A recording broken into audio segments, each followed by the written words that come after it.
Hey guys, welcome back to the channel. Today we're going to be playing a rack of 9-ball and POV, and for every single shot I'm going to give you 1 to 3 options on the different ways to go about making the ball, setting up for the next ball. So we'll go through this whole rack of 9-ball, we'll learn all the different thoughts that are going through my mind on each shot, talk about the odds of making each to get position and make the ball, and we will see if we can run out this rack. So after I break, I'm going to mark each ball on the table so we know exactly where they are. And then we'll be able to hit the same shot from multiple different times, understanding our odds and options for each. Alright, let's talk about the break real quick. So I like to set the cue ball up right to the right of this first diamond and in between the first and second diamond on this rail. I like to just set the shaft down on the rail, letting the rail do all the work in terms of power. To control, I just use these 2 fingers and put them over top of the shaft. And I'm following straight through the cue ball, trying to control the cue in the middle of the table, aiming head on at the 1.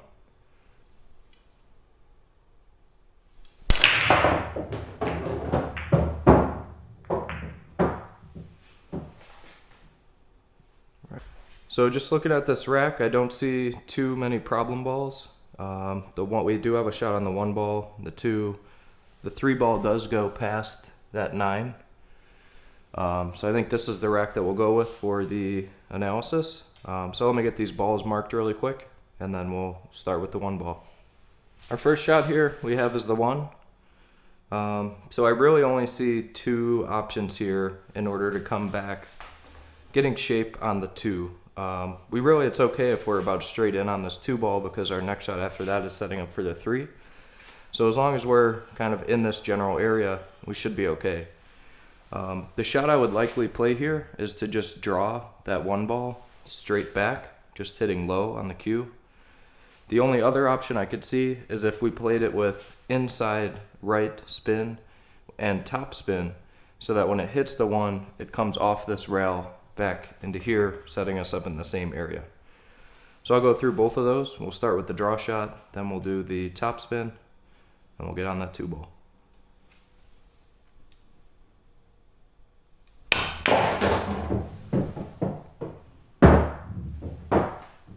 Okay, so that's pretty good on the 2. Now let's look at the other option.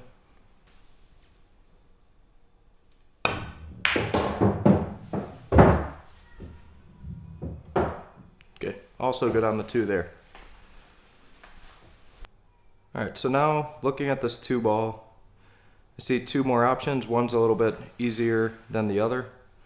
You could either just play this straight in, leaving the cue about right where the 2 is, or you could try to get a little better shape on that 3 by using left spin and sending the cue down in this area. On this shot, since it's pretty close to the pocket, I would use the left spin, trying to get better on this 3. And on the 3 ball, we want to have a little bit of angle so that we could come back for the 4. Or if we don't get the right angle on that, we can come off that rail. So let's look at the 2. The first one, we're not going to play any English, we're just going to hit it straight.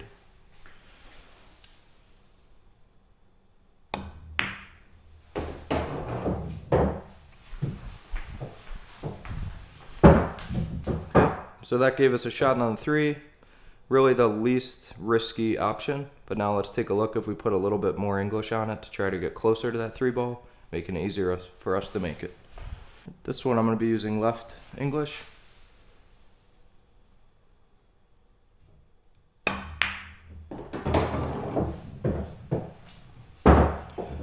Okay, and that's the shot I would prefer there. It gets us closer to the 3. We got a little bit better angle so that we can come around for the 4.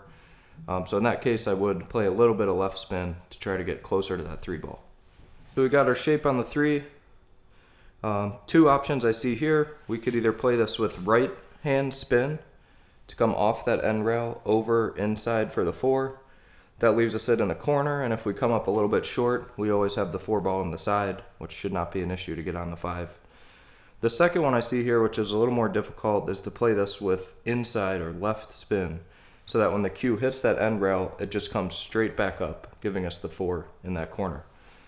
So in my opinion, I would take option number 2 here, where we're going to just use a little bit of left spin to come straight up for the 4. That way we avoid, running into the 4 or not getting a good angle on the 4 and ending somewhere over here. So let's go through both of these. I'll start with option 1, using the right spin to come around the 4, either taking in the side or in that corner.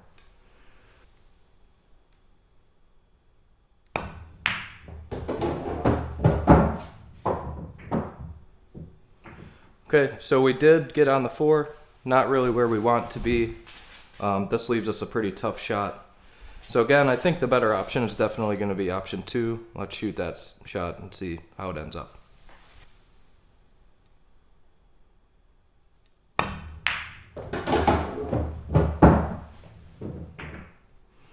Yep, I really like to look at that one. Gives us a little angle on the 4 to come up for the 5.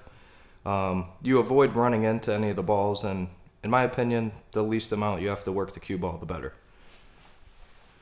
Okay, so now we're looking at this 4 ball. 2 options I see here. You could either play this one soft, just pocket speed enough to roll it into the corner and bring the cue right out here, or you can play a little bit harder, making the 4 coming to this rail all the way back to this rail and back up for the 5. In this case, I would take option number 1 because I do think I can hold the cue ball there, and we really are just looking to be straight in on that 5 to roll up for the 7. Let's look at option 1.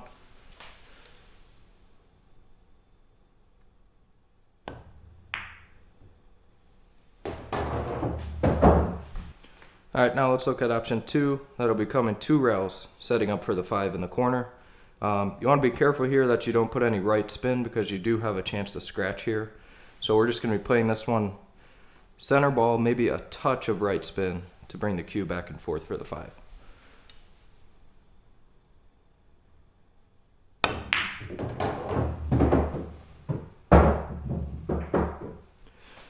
Yeah, so to me, I would take option 1, where we ended up right about here. A lot less risky. You're not dealing with the scratch in the side, and you're just hitting a center ball, setting up for the 5 down in the corner. So we'll place the cue here, and then we'll look at our options to get from the 5 to the 7. So we're on the 5 ball. We have a little bit more angle than we'd like, but that's okay because that gives us a few more options to consider. The first one that I see is just rolling in this 5 ball, and a lot of people make the mistake here that they want to get straight in on that 7 ball. And in this case, it's actually better if you leave yourself an angle on the 7 ball to set up for the 8 next. So here I would just be rolling this in. Center ball is option 1, leaving me the angle on the 7. Option 2, we could try to get a little bit better, but I don't think it's worth the risk here. And that would be to play right hand spin so that when the cue ball hits this rail, it slides up farther for the 7 ball. Again, it's good to have an angle on the 7 ball to get to the 8. So option 1 is definitely the way to go here, which is just slow rolling it in. But we'll go through both options and see the outcomes.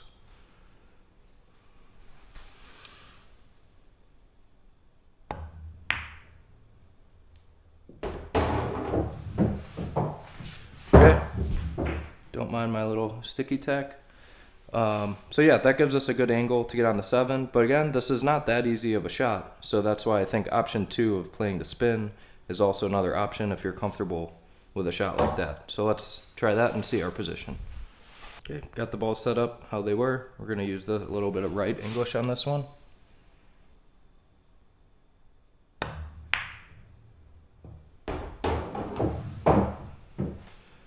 Alright, so that turned out to be the better shot in terms of position on getting from the 7 to the 8. However, it could be tricky to use that much spin just to make a ball like that. So here I would go back to, hitting the first option of just slow rolling it in, but the option is there for you if you want to try to get better shape. Alright, so this is where we ended up on the 7. I'm going to give you a few options here to consider. Starting with the least amount of risk. So to me, again, whenever you're not using English and spin and just taking the natural path of the cue ball, that's the least risky option for you. So option 1 is going to be just rolling in that 7, bringing the cue ball back down in this area, which will still leave us a shot on the 8 ball. We're going to hit it nice and easy, expecting the cut since we don't have anything crazy on the 9. Option 2, you could play this ball with a lot more speed, and so still hitting straight, no English here, making the 7, sending the cue all the way down the table off this end rail and back up for the 8 ball. This is more risky because you have a scratch in this corner that's possible. It's easier to miss the ball if you're hitting it that hard, but that is an option there for you if you don't feel like you can hold the cue ball for that 8. And the last option, which is by far the most risky, is going to be hitting this one with a lot of power and using right hand spin so that when the cue hits that 7, it spins down and around the table, setting you up for the 8 ball. So let's get started with option 1, just rolling it in, and then we'll get on to the next 2.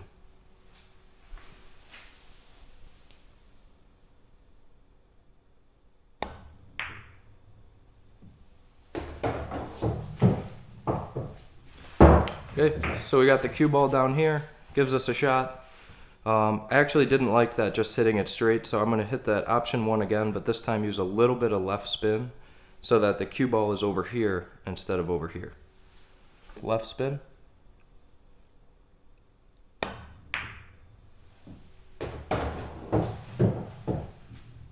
Okay, so to me, that's probably your best option, and if I hit that even a little bit softer, I could have had a really good shot on that 8 ball. So option 1 is definitely the move here, but instead of straight, just using a little bit of left spin. Now let's look at option 2. Okay, option 2 is going to be hitting this one harder, coming all the way down to the end rail and back up for the 8. Not going to use much spin on this one.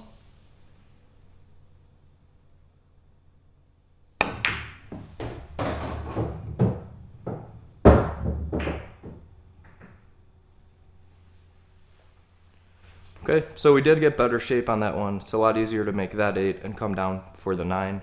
But to me, hitting the ball that hard with that much of a cut is a little bit risky. So at this point, I'm between option 1 and 2, but we'll go ahead and take a look at option 3, which is going to be sending the cue around the table with English, setting up for that 8 ball. We're going to use a lot of right spin on this one. High right.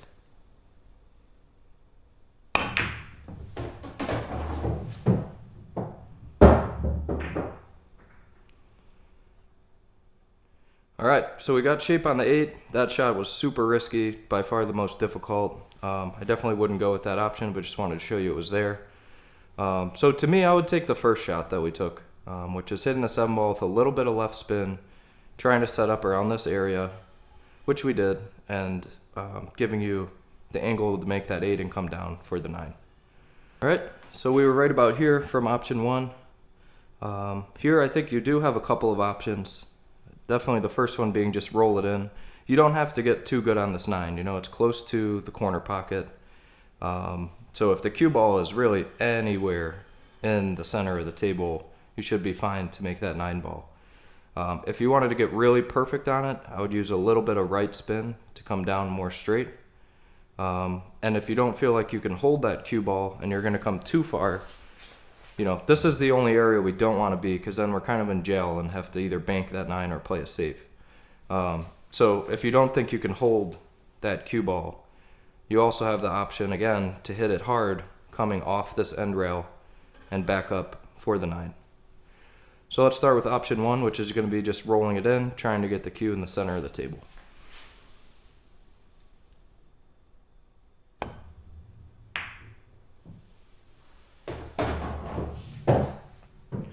Okay, so we could definitely hold that ball. We have a fine shot on the 9, and that was really not risky because we just had to roll it in. Now let's take a look at option 2, which is going to be using right spin to make the 8 and set up more straight on the 9. Definitely more risky here, but if you're comfortable with the spin, it never hurts to be straight in to win the game.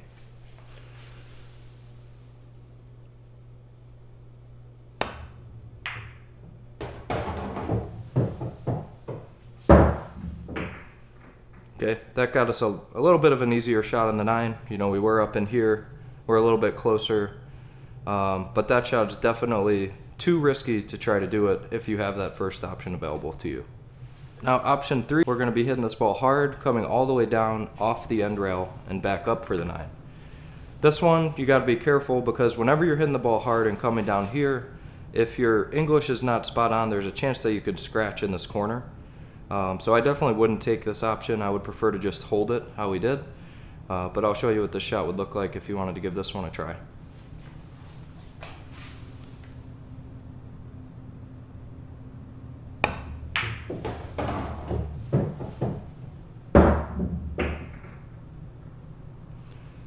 Alright, so out of the 3 different shapes, you know, that one was the worst and also, I would say, very risky for what it was. So going back, I would just take option 1 here, rolling it in, trying to hold the cue ball, since you have so much room for error here. As long as you don't go too hard and leave yourself the bank shot on the 9, you can really be anywhere on this table to make the 9 ball. Let's make it. One thing to think about in games of 9 ball, though, that I do see a lot of people do often, is they hit the 9 ball in with pocket speed, okay? And when you hit the 9 in at pocket speed, if you end up missing, that gives your opponent a guaranteed win with the 9 ball hanging in that pocket. And so I always try to like to take my 9 balls with at least a medium stroke, so that way if I do miss, it's going to maybe rattle out of the pocket completely, bettering the chance that my opponent doesn't have a straight in corner shot to win the game. So I'll show you an example of this. If I hit this pocket speed and I miss,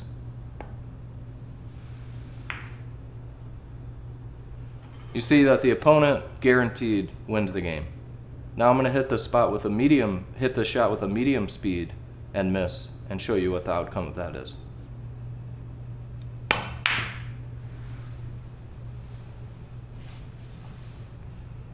Okay, you could see we missed the ball, but at least they don't have just a, you know, super easy shot to make the 9. They now have to work for it, making a tough cut shot.